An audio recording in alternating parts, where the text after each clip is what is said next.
नमस्कार, मैं सुरेखा, राज्य अध्यक्ष CITU हरियाणा, आशा वर्कर्स यूनियन हरियाणा। हम सब जानते हैं कि आशा वर्कर्स हरियाणा के अंदर 8 अगस्त से हड़ताल पे हैं और ये हमारा एक चरणबद्ध आंदोलन था। इससे पहले ऐसा नहीं है कि हरियाणा की आशा वर्कर्स अचानक से 8 अगस्त को हड़ताल पे चली गई हों। उससे पहले हमने अपनी PHC, अपनी CHC पे, अपने ज़िला स्तर पे अनेक ज्ञापन प्रशासन को सौंपे थे। हमें जो काम करते वक्त समस्याएं आ रही थी, उन समस्याओं के भी ज्ञापन हमने सरकार तक पहुंचाए और 10 जुलाई को हमने हड़ताल का नोटिस दिया था 3 दिन का। लेकिन वो दिन है और आज तक, मई से लेके आज तक तमाम ज्ञापन पहुंचाने के बाद, हड़ताल के नोटिस के बाद, और आज 29वां दिन हड़ताल को है, आज तक भी सरकार ने आशा वर्कर्स यूनियन के प्रतिनिधियों से बातचीत करके ना तो कोई समस्या जानने का अभी तक प्रयास किया है और न ही हमारी समस्याओं के समाधान के लिए वो कोई भी प्रयास कर रहे हैं। उल्टा वो हमारे ऊपर एक दमनात्मक रुख अपनाए हुए हैं और उसको बार बार धमकी भरे पत्र भी जारी किए गए हैं विभाग के द्वारा। और जब हमारी बात नहीं सुनी जा रही थी, तब हमने मजबूरी में ये फैसला लिया था कि यदि सरकार के कानों तक हमारी आवाज़ नहीं पहुंच रही है तो हम 28 अगस्त को विधानसभा कूच करेंगे। हम पंचकुला जाकर अपनी मांगों और समस्याओं के बारे में सरकार को बताएंगे। लेकिन हमें पंचकुला नहीं पहुंचने दिया गया।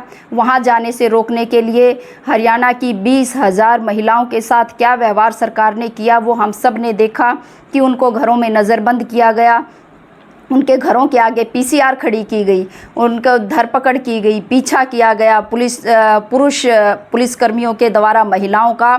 हमें अलग अलग जगह पे रोका गया, रास्तों में पकड़ा गया, यहाँ तक कि बैग की हमारी चेकिंग हुई। विरोध करने के बाद महिलाओं के बैगों की चेकिंग हुई, उनके अंदर से पानी की बोतलें निकाली गई। हमें गिरफ्तार करके बसों में बिठा के घुमाते रहे, पीने का पानी तक हमें नहीं मिला। निर्जन जगह पे भी आशाओं को छोड़ दिया गया जहाँ से उनको वापस घर जाने के लिए कोई साधन मुहैया नहीं होने वाला था। तो ये सारा तांडव 28 अगस्त को हमने देखा। और ये ऐसा नहीं है कि आशा के साथ ही सरकार ने ये किया है, इससे पहले हमने बाकी दूसरे आंदोलनों के साथ भी सरकार का यही रुख और रवैया देखा है कि किसी भी मसले को समाधान करने की बजाय सरकार उसको दबाने में, कुचलने में, डराने में, धमकाने में ज़्यादा यकीन कर रही है। लेकिन हरियाणा की 20,000 आशा वर्कर्स इस दमन के खिलाफ बिल्कुल, हम ये कह सकते हैं कि वो पंजे गाड़ के लड़ रही हैं, वे खड़ी हैं बिल्कुल निडरता के साथ। 28 तारीख को भी हमने सब ने सरकार का जो मुकाबला किया, पुलिस प्रशासन का जो मुकाबला किया, बिल्कुल निडरता से हमने मुकाबला किया उनका। और सारे दमन और उत्पीड़न के लिए अगले दिन हमने विरोध कार्रवाइयों का भी आयोजन किया। उसमें भी हमने अपना विरोध दर्ज करवाया कि ये सरकार का जो रवैया ये ठीक नहीं है। लेकिन जब हम सरकार के प्रतिनिधियों से बातचीत करते हैं और खुद भाजपा के प्रदेश प्रवक्ता जो हैं वो बयान जारी करते हैं, मीडिया के अंदर प्रेस नोट देते हैं और वो ये कहते हैं कि काफ़ी संजीदा है आशा वर्कर्स के मांग मुद्दों को लेके सरकार, वो सरेआम झूठ बोल रहे हैं। वो संजीदा कैसे है, ये पूरा प्रदेश और पूरा देश आज इस बात को देख रहा है कि किस तरह से दमन और उत्पीड़न के लिए ही सरकार संजीदा है। हमारे किसी भी मांग और मसले को हल नहीं करना चाहते हैं। आज बेहद दुख के साथ मैं यहाँ पे ये बात बता रही हूँ आपको कि गांव में जो गर्भवती महिलाएं हैं, नवजात शिशु हैं, हमारे छोटे छोटे बच्चे हैं, उनके जो स्वास्थ्य सुविधाएं उन तक पहुँचनी चाहिए थी, आज वो स्वास्थ्य सुविधाएं उन तक नहीं पहुँच रही हैं। प्रसव जो है वो घरों पे हो रहे हैं और होम डिलीवरी होने की वजह से हमारे पास खबरें आ रही है, काफ़ी दुख है हमें इस बात का कि जो है वहाँ पे जच्चा और बच्चा की मौत हो रही है, स्टिल बर्थ हो रहे हैं, ऐसी सूचनाएं हमारे पास हैं। लेकिन हम भारी मन से ये बात बता रहे हैं आपको, लेकिन सरकार को इस बात से भी कोई लेना देना नहीं है।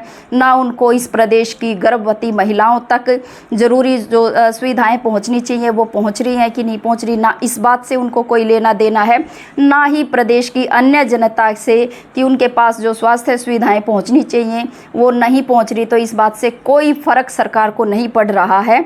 और अंदर खाते कई बार इनके प्रवक्ताओं ने कहा है कि सरकार पे क्या फ़र्क पड़ेगा, इस बात से उनको कोई फ़र्क नहीं पड़ता। हम जानते हैं कि ये बात सच है कि कोई मरे या जिए, इस बात से सरकार पे कोई फ़र्क नहीं पड़ता, क्योंकि उनके अंदर कोई संवेदनशीलता नहीं है और केवल वो बोलते हैं। जो वो बोलते हैं वो वैसा व्यवहार बिल्कुल नहीं करते हैं। ये सारा प्रदेश आज जान गया है। आशा वर्कर्स के काम के बारे में बात करने की मुझे ज़रूरत नहीं है। हम सब जानते हैं कि 2005 में जब राष्ट्रीय स्वास्थ्य मिशन की शुरुआत हुई थी, उस दिन से लेके और आज 2023 तक 18 सालों में आशा वर्कर्स ने स्वास्थ्य विभाग के जो हमारे सूचकांक थे उनको बिल्कुल एकदम बदल के रख दिया, जिसका नोट विश्व स्वास्थ्य संगठन तक ने भी लिया है। ऐसा ही कोरोना महामारी के अंदर आशा वर्कर्स ने शानदार काम किया था, उसका नोट भी विश्व स्वास्थ्य संगठन ने लिया। उन्होंने हमें ग्लोबल हेल्थ लीडर का अवार्ड दिया। इसके अतिरिक्त सभी सरकारें, इवन कि अपने मन की बात में जो भी बोलते हैं, मन की बात मोदी जी, उसमें भी उन्होंने आशा वर्कर्स के शानदार काम का नोट लिया। तभी भी उन्होंने कहा, अब 2 साल पहले लाल किले से भी उन्होंने आशा वर्कर्स के बारे में कहा कि मेरे देश की जो आशा बहनें हैं वो शानदार काम कर रही हैं। अभी भी इनके प्रदेश प्रवक्ता बीजेपी के और तमाम सरकार के जो प्रवक्ता हैं वो यही बात कह रहे हैं कि आशा वर्कर्स बहुत संजीदा हैं, वो बहुत काम करती हैं स्वास्थ्य विभाग का। तो सवाल केवल ये है कि यदि आशा वर्कर्स स्वास्थ्य विभाग की रीढ़ की हड्डी हैं, वो स्वास्थ्य विभाग के बुनियादी सभी काम करती हैं, तो उनकी समस्याओं पे गौर क्यों नहीं किया जा रहा है। 2018 के बाद से आशा वर्कर्स के मानदेय में 1 रुपये की भी बढ़ोतरी नहीं हुई है। 2018 में आशा वर्कर जो काम करती थी, उन कामों के अतिरिक्त आज अनेकों काम आशा वर्कर्स को थोप दिए गए हैं। और मैं एवरेज बता सकती हूँ कि लगभग 2 गुना काम आशा वर्कर्स को और दिया जा चुका है, जिसका कोई इंसेंटिव सरकार नहीं देती है। हमसे जितनी भी अछूत की बीमारियां जितनी भी जो आपस में फैलती नहीं हैं, ये जितनी भी ऐसी बीमारियां, उन तमाम के वो सर्वे हमसे करवा रहे हैं और उस सर्वे को ऑनलाइन करने के लिए कह रहे हैं। टीबी के सर्वे के लिए कह रहे हैं, गांव के अंदर और तमाम तरह के, कोई बुखार आ जाता है तो उसका सर्वे करवाते हैं। यहाँ तक कि जो हमसे दिव्यांगों का सर्वे, विधवा पेंशन के लिए विधवाओं का सर्वे, टीवी का सर्वे हमसे अनेक तरह के सर्वे इस वक्त में करवाए जा रहे हैं और इनके लिए जो है किसी तरह का कोई मानदेय आशा वर्कर्स को नहीं दिया जा रहा है। इस तमाम काम को ऑनलाइन करने का प्रेशर है। यहाँ तक कि वो आयुष्मान भारत के कार्ड कि केवाईसी करने के लिए हमें कह रहे हैं, कार्ड जनरेट करने के लिए हमें कह रहे हैं। अनेक ऐसे काम हैं कि वो काम तो आशा वर्कर कर रही है, लेकिन उस काम के बदले में उनको कोई मानदेय नहीं दिया जा रहा है। हम बार बार सरकार से यही कहते हैं कि ये जो काम है इसमें काफ़ी ज़्यादा समय लग रहा है आशा वर्कर्स का, और इसके बदले में उनका जो हक और अधिकार बनता है वो उनको दिया जाना चाहिए। सरकार को बेगार नहीं लेनी चाहिए। असल में लड़ाई केवल इतनी सी है, लेकिन इस बात को, इस मसले को टेबल पे बैठ के सरकार सुनना नहीं चाहती है, समझना नहीं चाहती है, उसका समाधान नहीं करना चाहती है।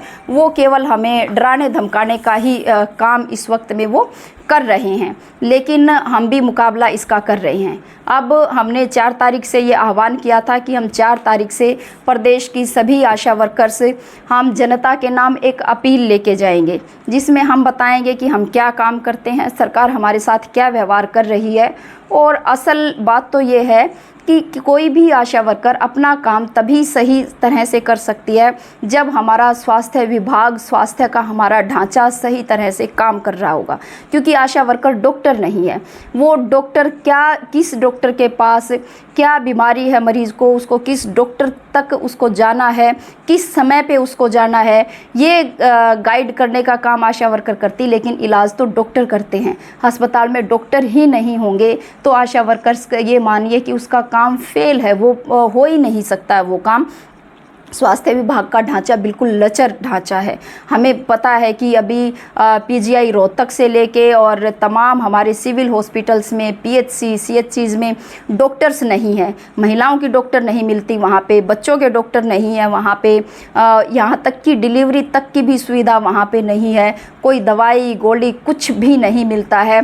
तमाम ग्रामीण आबादी और शहरों की गरीब बस्तियों में रहने वाली बड़ी आबादी आज इस बात से दुखी है, है कि उनका सही से इलाज नहीं हो पा रहा।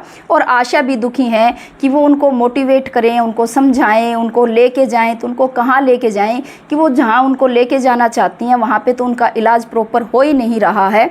तो हमारी इससे पहले भी लंबे समय से ये मांग रही है कि सबके लिए एक गुणवत्तापूर्ण स्वास्थ्य सुविधाएं उपलब्ध होनी चाहिए। सरकार हमारी बात को, मांग को हमेशा ये कह के काटती रही है कि ये आपका मुद्दा नहीं है, आप इस मुद्दे को अपने मांग पत्र में नहीं रखेंगे, आप इसको यहाँ से हटाइए और हम इस मुद्दे पे बात नहीं करेंगे, बाकी आपका जो मुद्दा है उस पर बात करेंगे। लेकिन अभी तो पिछले लंबे समय से वो कोई बात ही नहीं कर रहे हैं। तो ये जो दमनकारी रुख सरकार ने अपनाया हुआ है उसके लिए हमारी अपील है। हमने तमाम जन संगठनों से भी अपील की है, हमने किसानों के तमाम संगठनों से, संयुक्त किसान मोर्चा से, महिलाओं के संगठनों से, नौजवानों के, छात्रों के संगठनों से, अन्य मजदूर संगठनों से, कर्मचारी संगठनों से, हमने सबसे अपील की है कि वो हमारी इस हड़ताल का समर्थन करें। साथ में हमने गांव जितने भी हमारे जनप्रतिनिधि हैं, चाहे वो एमसी हों, जिला पार्षद हों, जिला हमारे ब्लॉक समिति के मेंबर हों, सरपंच हों, पंच हों, हम उन तमाम से भी ये अपील करते हैं कि आप भी ये जो हमारा बिल्कुल जायज़ मांगों के लिए बहुत ही जायज़ और शांतिपूर्ण जो हमारा ये आंदोलन है, इस आंदोलन का आप सब लोग समर्थन करें। हमने एक अपील लेके तमाम आशा वर्कर जो हैं वो अपने अपने गांव के अंदर अपने तमाम लाभार्थियों के बीच में और तमाम जनप्रतिनिधियों के बीच में, जन संगठनों के तमाम नेताओं के बीच में वो पहुंचेंगी। अपना प्रचार अभियान लेके जाते हुए हम सबसे अपील करते हैं कि आप जब वर्कर आपके बीच में पहुंचे तो आप उनको आश्वस्त करें कि अपना सहयोग के लिए, समर्थन के लिए जिस तरह से आप समर्थन कर सकते हैं वर्कर्स का, उस तरह से उनको आश्वस्त करें। हम क्योंकि गांव के अंदर रहते हैं, अब शहर में इतने दिन से प्रदर्शन लगे हुए हैं, सभी जिला मुख्यालयों पे हमारे धरने चले हुए हैं 29 तारीख से, लेकिन सरकार नहीं सुन रही है। तो इसी कड़ी में हमने ये महसूस किया कि सरकार नहीं सुन रही है, तो ये बात हमें अपने गांव जहां हम रहते हैं वहां हमें अपने गांव के तमाम लोगों को ये बात बतानी पड़ेगी। और इसीलिए हमने ये अभियान चलाया है। अपील आप सब लोगों के नाम पे हम लेके आ रहे हैं और साथ में हमने आह्वान किया है कि हम अपने गांव के अंदर मीटिंग करें, अपने लाभार्थियों की और तमाम जो है प्रतिनिधियों की, गांव के जो प्रतिनिधि हैं, मौजूद व्यक्ति हैं, उनको ये मसला समझाएं। और गांव के अंदर से हमने एक विरोध की आवाज़ बुलंद करने का निर्णय लिया है। वो 4 तारीख से हमारा निर्णय था, 4 तारीख से शुरू हो गया है। आप सोशल मीडिया पे देख भी रहे होंगे कि आशा वर्कर्स जो है अपने गांव के अंदर मशाल जुलूस निकाल रही हैं, वो गांव के अंदर मीटिंगें कर रही हैं। ये सिलसिला आने वाले समय में और ज़्यादा तेज़ होगा। तो मेरी सभी जनता के तमाम तबकों से ये अपील है कि ये जो एक लड़ाई है और इस लड़ाई का समर्थन करें। और हम ये कह सकते हैं कि ये लड़ाई केवल आशा वर्कर्स के मांग मुद्दे की लड़ाई नहीं बच गई है। असल में आज ये लड़ाई यहाँ पे आके टिक गई है कि हमारे देश में कोई लोकतंत्र है कि नहीं है, क्या हमारे पास अभिव्यक्ति की आज़ादी है कि नहीं है। सरकार बार बार उसको कुचलने का प्रयास कर रही है और ये अनेक आंदोलनों में हमने देखा। जब किसानों के संघर्ष थे तभी भी हमने देखा कि किसान जब दिल्ली जाना चाहते थे तो उनको किस तरीके से रोका गया, सड़कों के ऊपर किस तरह से सड़कों में गड्ढे खोदे गए, सड़कों पे कील डाली गई और किस तरह से उनकी बातों को लंबे समय तक अनसुना किया गया। हमने खिलाड़ी लड़कियों को देखा कि वो जंतर मंतर पे बिल्कुल हमारे प्रधानमंत्री मोदी जी की नाक के नीचे वो बैठ के लंबे समय तक प्रदर्शन करती रही। जो खिलाड़ी लड़कियां हमारे देश के लिए वो मेडल लेके आई थी, वो अपने यौन शोषण के खिलाफ जंतर मंतर पे बैठी रहती है लंबे समय तक और उनकी बात नहीं सुनी जाती है। हमारे जनप्रतिनिधि जिनको हम सब ने चुना था, उनको वो हमारे गांव की सरकार थे, सरपंच, उनके साथ सरकार ने जो किया है, वो अपने शोषण के खिलाफ जब वो आवाज़ बुलंद कर रहे थे तो उनके ऊपर भी किस तरीके से दमन की कार्रवाइयाँ की गई हैं वो भी हम सब ने देखा है। SC/ST एक्ट को सरकार बदलना चाहती थी, उसमें जो बदलाव के खिलाफ जो दलित संगठनों के, दलितों के जो आंदोलन हुए उन पे कैसे बर्बर मतलब दमन उनका किया गया, ये भी हमने यहाँ हरियाणा के अंदर देखा। और अनेक मौक़ों पे अनेक संगठनों के हमने देखे हैं कि किस तरह से उन पे दमन किया गया है। आंगनबाड़ी का आंदोलन हमने देखा कि किस तरह से वर्कर्स को टर्मिनेट किया गया, उनको भी किस तरह से दमन का रास्ता अपनाया गया।